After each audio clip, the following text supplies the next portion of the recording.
A quiet, cloudy night, but tomorrow could get interesting. Meteorologist Rob Ellis is tracking some strong storms in the real-time forecast. Rob. Yeah, it's not uncommon for fall as we clash the seasons here from the warm summertime atmosphere that we have in place right now to a slightly cooler atmosphere that we're expecting for the middle of the week. And temperatures have been responding to some of the warmer air that's been moving in with a little bit of sunshine added in.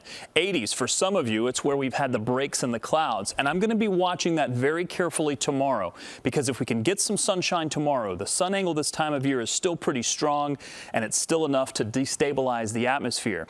All you need is a trigger.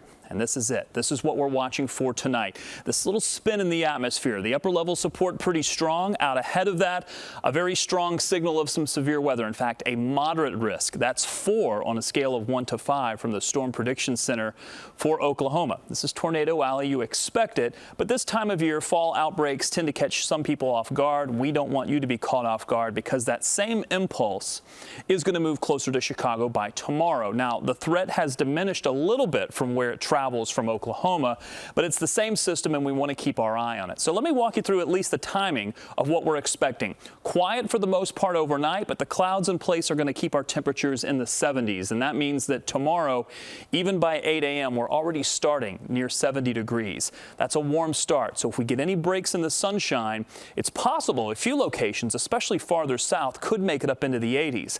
I'm putting upper 70s for Chicago, but certainly there will be some 80s across the area, and by midday, I do think we'll start to see the radar become much more active, moving into the city sometime between, I think, 2 and 4.